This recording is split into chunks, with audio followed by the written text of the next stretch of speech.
So, ayan mga ka-neighbors, at ako ay medyo pawes kasi medyo dito sa UV Plastic do kalahati lang ang meron pa sa ngayon. Ay mainit syempre kasi alam nyo naman mainit ang panahon ngayon kahit na maulan, may El Nino tayo. So, ayan mga ka-neighbors, good morning po uli sa inyo. At medyo kami ay natagalan sa walang vlog. Pero this time, eto na nga po ang aming vlog for today. Ang aming silky chicken, Chinese chicken. O sabi sa Tagalog, ulikba daw kasi siya ay black yung laman. Do puting-puti yung kanyang mga balat, mga feathers.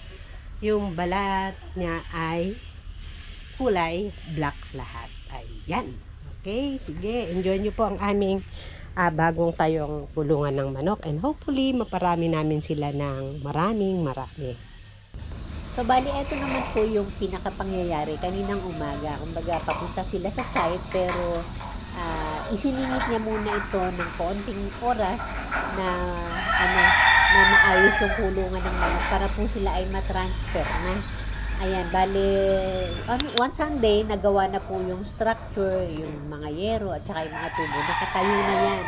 Pero ngayong araw, ngayong umaga, ang plano pong ilagay ay lagyan siya ng net at saka UV plastic para protection po ng manok kasi kailangan na po ma-transfer siya kasi anytime po pwedeng maging tag-ulan na ang mga manok ay mababasa at saka mas maganda na nasa maluwag silang espasyo.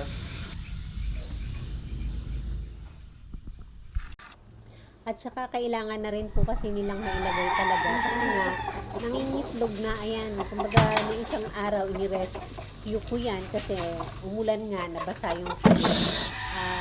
Hindi sila okay, ayaw nilang pumunta doon sa lugar kung saan walang tubig. So ayan, nangingitlog na sila, kaya mas maganda na nandun na talaga sila sa kulungan, malalagyan na namin sila ng pugad.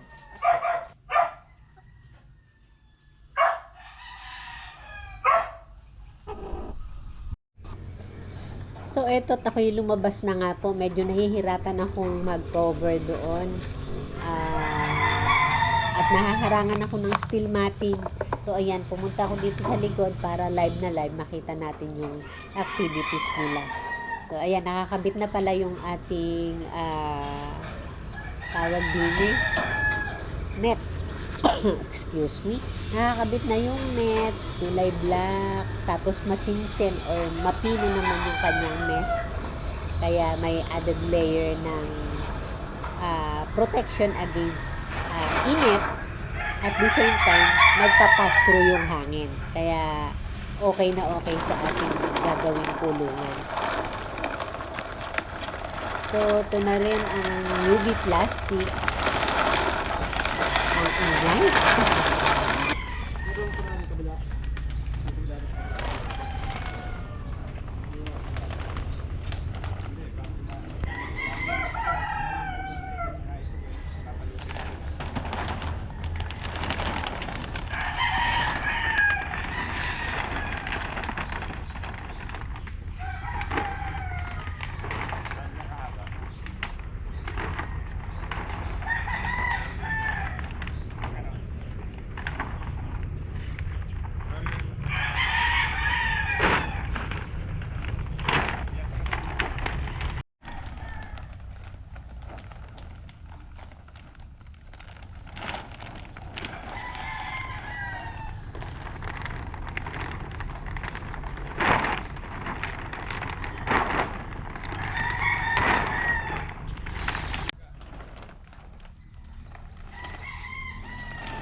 Naisuklog na ang ating UV plastic. Napakalaki ng isang ang haba kasi niyan.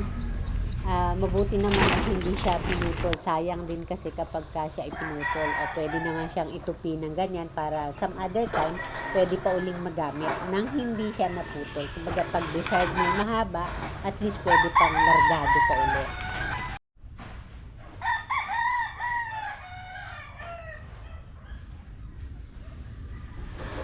So, okay, ayan na po ang ating kulungan ng manok at nakakatuwa naman dahil nayari na siya.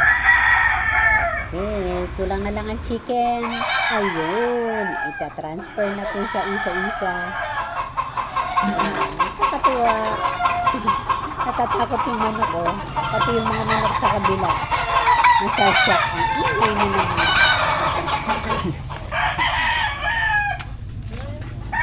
Bukas ang pito. Bukas pa.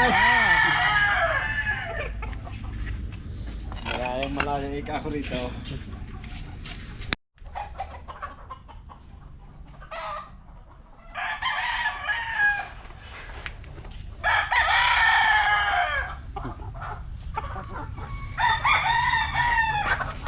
No.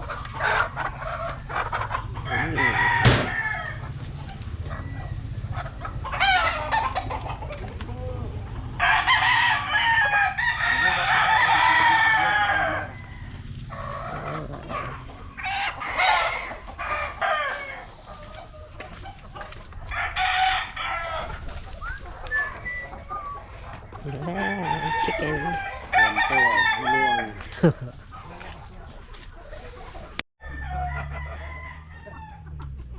Hello, ayan ako narapat palihan.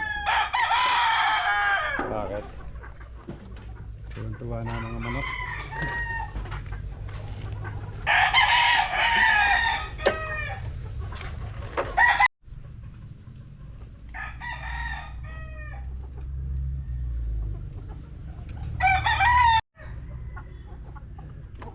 Yan, marami kayong damo dyan mga kakain ngayon.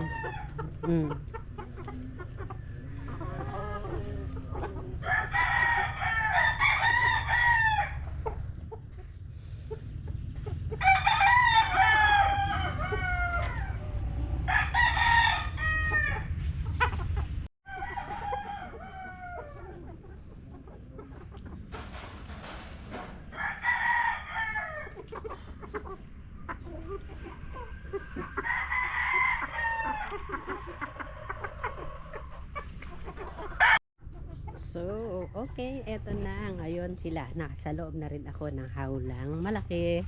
At eto na ang aking mga chicken. Mga puting-puting chicken.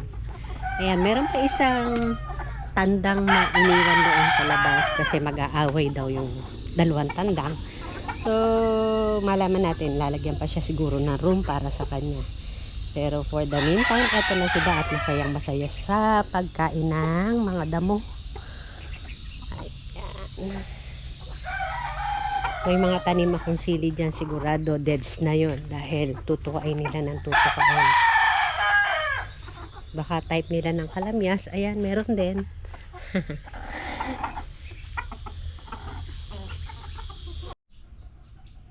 Okay, ayan. Hindi pa nadadali ang aking sili. Namumulaklak na sana yan. Pero ayan, pawis na pawis ako, nag-ayos kasi ako na temporary pugad. Ayan o, naglagay ako ng temporary pugad kasi nga kanina bigla na lang naupo, parang naduwal yung yung itsura ng manok. Napaupo pero parang naduwal ang itsura. Yung pala mag-iitlog. So pagtayo niya ito, may itlog na sa baba. So ayan, nag-prepare ako ng something na baka sakali gusto nilang pag-itlogan kung sila'y mapapaitlog kasi nga anytime kasi nga climate change ay uulan, so baka magkaroon ng tubig, so kung nasa baba yung itlog nila mababasa ng tubig ulan, mako-contaminate siya, so kailangan proteksyonan agad. Anyway, hindi pa kasi kami nakakabili ng pugad, siguro mamaya makabili na kami para magtigi-tigisan na sila. 6 yun. So, possibly 6 na siguro kasi in due time, lahat yan magle-lay na ng egg. Hindi natin alam kasi hindi natin nakikita. So, ngayon, meron na silang permanenteng kulungan. Makikita na natin o ma-observe na natin kung lahat sila ay nagle-lay na ng egg. Pero palagay ko kasi sabay-sabay naman sila. Hindi sila naglalalayo dito. Hindi pa sila nakakapunta doon. O, ginawa ko nga kasi kanina ng ng pugad. Pugad-pugaran. Kasi lang naman yun, tuyong dahon. Ayan. Hindi pa sila pumupunta doon sa area na yun. Siguro later pa. Pagka sila medyo nasanay-sanay na. Sanay nang gumala. Ang cute oh, para may crown. Hi. Hi, hi, hi. Oh, ay bakit andyan kayong lahat? Ha, ba't ayaw niyo explore ang bahay niyo? Ay, gusto i-close up. Ang galing, nagkakaroon sila ng kulay blue sa tenga para may hikaw. Pero, yung babae lang, yung lalaki wala. Oo, yung babae lang ang may kulay blue. Oh, eto ang boy eh. Wala. Ganun pala yun. Baka pag mami na yung chicken, nagkakaroon na ng ganun. Kasi dati wala naman eh. Nakatuwa.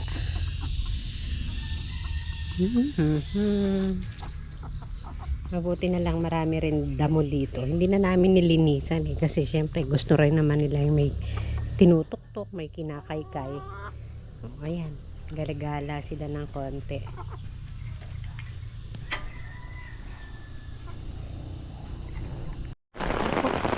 Kaya ako tayo papunta ako sa likod at ang aking mga manok ayaw pumasok doon sa sa may cover. Eto, ayan. Andun, nagtitiyaga sila sa basaan.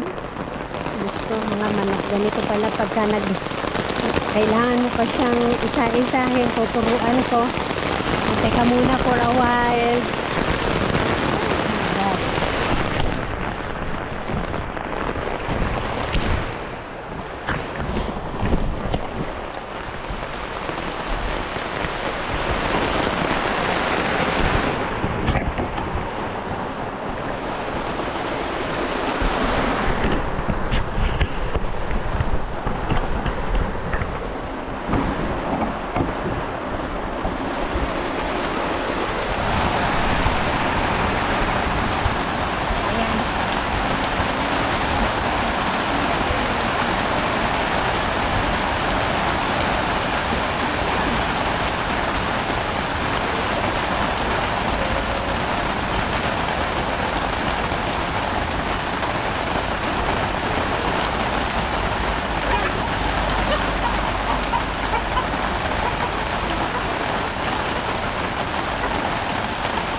Diyos ko, ganito pala mag-alaga ka ng manok.